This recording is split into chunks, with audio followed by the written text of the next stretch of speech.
Okay, and now it is my pleasure to introduce Dr. Lisa Rossbacher, who is the president of Humboldt State University, and also coincidentally the boss of my boss.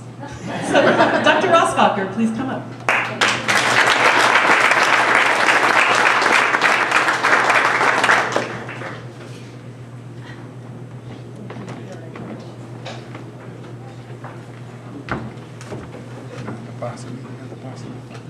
Well, congratulations to all of the graduates and your families. This is a wonderful time for you and a great opportunity to celebrate your accomplishments and your future. I'd like you all to take just a moment to think about a moment in your life when you were really surprised. Got one? Well, I want to encourage the graduates, and all of us indeed, to prepare to be surprised and prepare to be surprising. Life is all about surprises and how we deal with them. And in no small part, education and experience are about minimizing surprises. History and experience of others can teach us a lot. We don't always have to be surprised. But no matter how prepared we think we are, or actually are, we will be surprised. And the challenge then is how we deal with the surprises we encounter. Surprise is the unexpected. It's about dealing with the unknown, the unanticipated, the unseen. Some surprises are good, like scholarships, like compliments, or a gift, or just a great opportunity. Some surprises are bad, like a flat tire, an unexpected rejection, lost luggage, or personal or family tragedy. One of my mother's favorite quotes is from a poem by Robert Burns, the 18th century Scottish poet. And he wrote, "The best laid plans o' mice and men gang aft gley, and leave us naught but grief and pain for promised joy. When our schemes go agley," which means off the path or awry, "then we learn something about who we are and how we can contribute to making the world a better place." Engineer and automobile manufacturer Henry Ford once said, and I quote, "One of the greatest discoveries a man makes, one of his great surprises, is to find he can do what he was afraid he couldn't do." And I predict that many of you students will be surprised by what you can do. You will also be surprised by what others can do. There's a famous quote from General George Patton, and this is one of the many applications of military experience to the business world, and it's widely cited in management books, so you may have heard it before. But General Patton said, "Don't tell people how to do things. Tell them what to do and let them surprise you with their results." So allow yourselves to be surprised. The history of technology and invention is filled with stories of people who dealt creatively and successfully with surprise. For example, at the end of World War II, a Connecticut store owner named Peter Hodgson realized that General Electric Laboratories had a large surplus of a synthetic pliable rubber material. It had been produced as a caulking and molding medium, but there was so much left over. What could they do with it? Well, Mr. Hodgson put small amounts of this material in plastic eggs. And do you know how he marketed it? Silly putty, right? In 1968, a research scientist was looking for a way to improve adhesives in tape, in what we think of as the trademark Scotch tape. And in the process, he came up with a new adhesive that formed tiny little spheres. They wouldn't dissolve, they couldn't be melted, and although the tiny spheres were very sticky individually, they only had very localized contact, and so they didn't produce a very strong hold. Now, these characteristics were a surprise to the researchers, but they dealt creatively with the surprise in this new material. And do you know what the result was in 1980?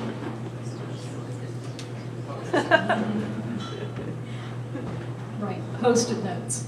And you students weren't even born when Post-it notes were invented. But the rest of us don't know how we ever lived without them. You've never had to.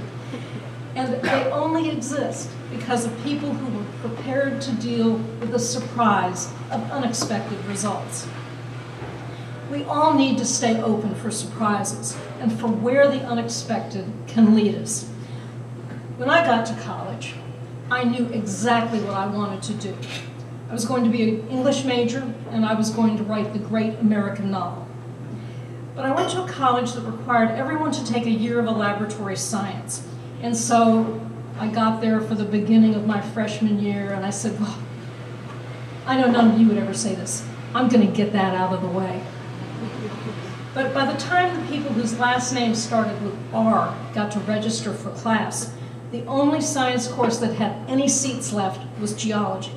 So I signed up, thinking in my mind, I'm going to get this over with. And to my great surprise, I absolutely fell in love with that academic discipline. I love the concept of time, and when you're dealing with Earth history of about 5 billion years, it kind of puts the nuisances of daily life into a much clearer perspective. I love being able to walk out of a class and understand something about the world around me that I hadn't known an hour before. So when I got to college, my plans pretty quickly went agley. But deciding to change my major to geology literally changed my life. At the time, only about 10% of geologists were women. And I had some opportunities and some challenges that I would never have benefited from if I had stuck to my original plan. And I haven't given up on writing that great American novel yet.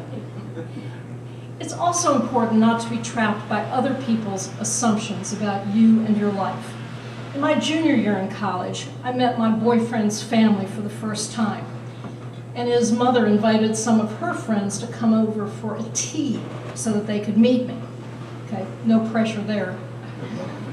And just before her guests arrived, she took me aside and she said, "Dear, I have a request for you." Okay. She said, "If anyone asks you what your major is in college, would you mind saying history or something? It's such a conversation stopper when you say geology. Nobody knows what to say next." Kept the major, lost the boyfriend. But I was really surprised that anyone else thought it was unusual or even surprising for a woman to be a geologist. And of course, it is much less surprising today because more than a third of geologists are women now. But I learned something in this process, both about myself and about other people. And as it turns out, geology is actually really good preparation for being a university president. A study a few years ago identified 46 presidents who had become, geologists who had become college or university presidents in the United States and Canada in the last 200 years. And one of those is a former president of Humboldt State, Alistair McCrum, who is also a geologist. So of the three most recent geologists at Humboldt, got 2 geologists. But at the time this study was done a few years ago, I was the only woman in that group. Today there are 2 other women geologists who are college presidents as well. But geologists have some real advantages in leading institutions of higher education. We're accustomed to having to reach conclusions without ever having all the information we want. Because in geology, the information you want could be buried miles beneath the surface of the earth. It could have been eroded over millions of years, or in my case, it could be on another planet. Geologists don't get too excited unless an earthquake is more than about 7.0. And we have perspective on the rate of change, which can be very slow in higher education. In geology, there's a unit of measurement called the Bubnov unit. And it's named after a Russian-born German geologist. It's a standard measure for a rate of change equal to 1 millimeter per 1,000 years. And for example, it's used to describe how fast sediment piles up on the ocean floor, how fast glaciers move. One way to visualize this is to take a distance equal to about 1/10 the length of your fingernail, and then imagine changing by that distance every 1,000 years. So when you're used to dealing with Bubnov units, you have a lot more patience with the rate of change in university curriculum. In fact, it can look like it's happening with blinding speed. When I was in high school, I never imagined where my career would take me. And those of you who are just graduating probably can't imagine either. You'll be surprised. A recent study by the Department of Labor predicts that you, today's young people, will hold an average of 9 jobs before you are 32 years old. Some of those jobs you can predict, some of them you've probably already done, but some you and we can't imagine. 80% of today's kindergartners will work in jobs that don't even exist right now. You will all be surprised. And you will also be surprised by the opportunities that will be available to you. I certainly have been. I was very surprised when NASA offered to pay for my graduate education at Princeton if I was willing to focus my research on Mars. Okay. But I took a lot of teasing from the other graduate students about when I was actually going to do some field work. In fact, the geology department at Princeton had this huge globe in the lobby. And people had push pins that they had stuck in it all over to show where their field areas were. You know, the Adirondack Mountains, the Ayr Massif in Niger, you know, literally all over the world. And some joker hung a string from the ceiling with a little arrow for my field area. And so, just to shut them up, as I was finishing up my PhD, I applied to NASA's astronaut program. And I was absolutely honest in my application. I said, I wear glasses, I get really car sick, I get really, really seasick. And I didn't even really expect to hear back. So I was very surprised when I was notified that I was a finalist for the astronaut candidate program, and I was being invited to the Johnson Space Center for a week of interviews and physical exams and psychiatric evaluations and tours and all sorts of things. In that selection round, NASA received about 5,000 applications. They interviewed about 100 people, of whom I was one, and they selected 12, of whom I was not one.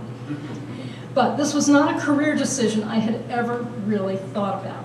So it was interesting and unexpected and really surprising, but I had to give it a try. And that week-long experience at the Johnson Space Center was absolutely fascinating, although it too was full of surprises.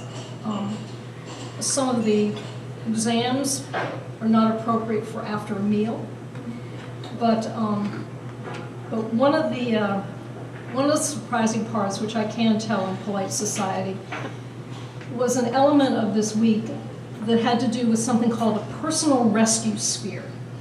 And it looks like a big basketball that's made out of leather, and it's got a zipper.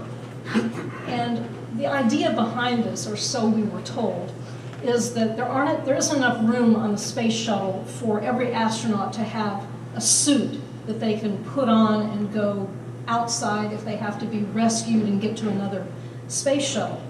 And so the idea is that in case of an emergency, and the astronauts have to abandon the spacecraft, the astronauts that don't have actual spacesuits would curl up inside these personal rescue spheres, get zipped in, it would inflate with oxygen to pressurize it from the outside, and it would be, actually had handles on the outside, and it would be carried over to a rescue shuttle by one of the astronauts that did have a spacesuit.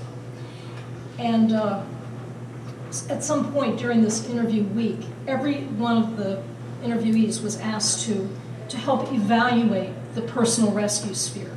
We had electrodes taped all over our bodies and our heads to monitor our pulse and our temperature.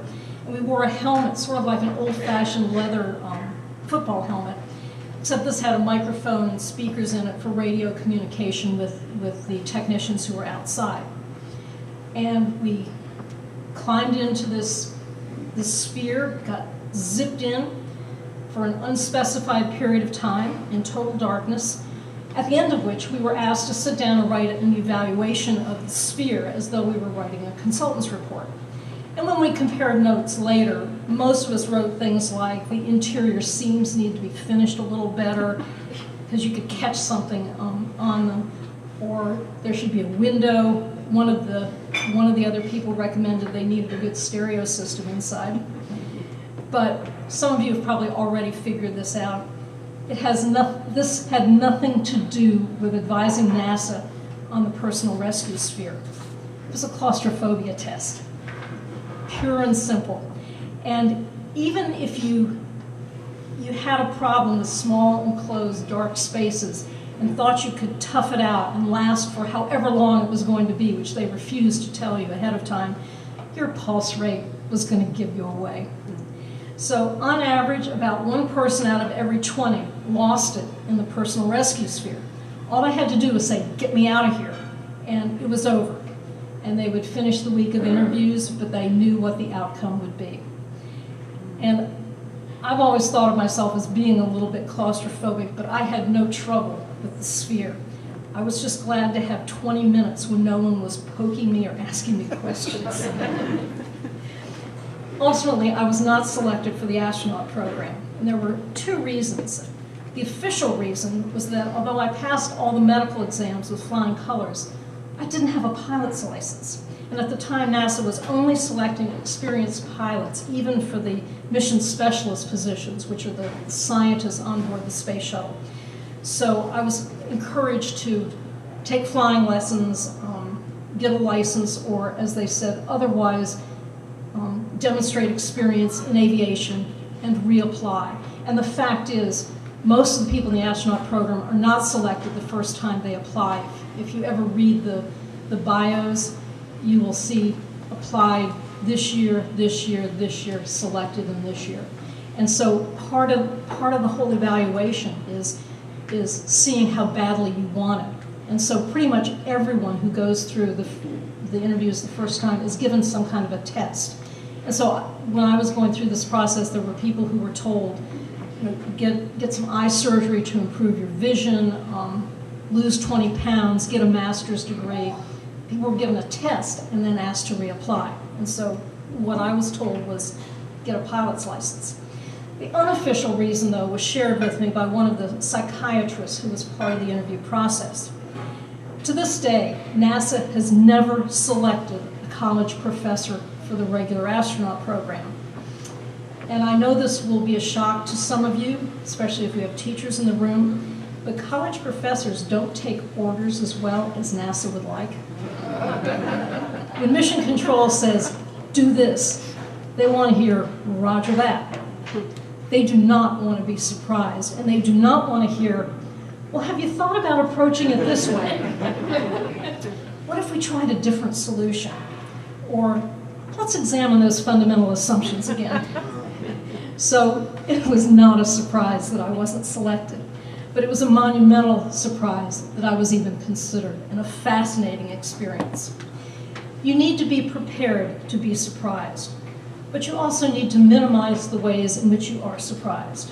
There's a saying that good judgment comes from experience, and a lot of experience comes from bad judgment. We learn from our own mistakes, and we also learn from the mistakes of others. And in a sense, that's what education is all about. We learn from the experience based on both good and bad judgment of other people, both currently and throughout history. And when you study chemistry, history, math, art, biology, the whole range of fields available to you in college, you are learning about the experiences and lessons learned from other people at other times. The 19th century American philosopher, poet, and essayist, Ralph Waldo Emerson, observed that, quote, "We learn geology the day after the earthquake." Most of the world starts learning about tsunamis the morning after one happens. That's a surprise that should be avoided. And with the tsunami awareness that we have in this region, we are less likely to be surprised than the people living in many other regions of the world. Education is all about minimizing the surprises and then dealing with the ones that do happen. Our ability to deal with surprises, both good and bad, is a measure of both our experience and our character, and what we do and how we behave when our best laid schemes go agley. When we encounter discrimination, when we discover corporate fraud, when we're surprised by unexpected opportunities, by unanticipated gifts or unforeseen tragedy, how do we behave? Dealing with surprises teaches us about ourselves. And no matter how much education we have and how much we learn from the actions and sometimes the errors of others, life will always be full of surprises. Be ready. And I'd like to conclude with a line of poetry that was written by Alice Walker, one of today's foremost American authors. She wrote in Revolutionary Petunias and other poems, and I quote, "Expect nothing, live on surprise." I very much appreciate the chance to be with you, to celebrate with you this morning, and I want to wish the very best to the graduates whom we are recognizing and whose accomplishments and achievements we're recognizing today. And I hope the ways in which you are surprised and the ways in which you surprise others are all happy ones. Thank you.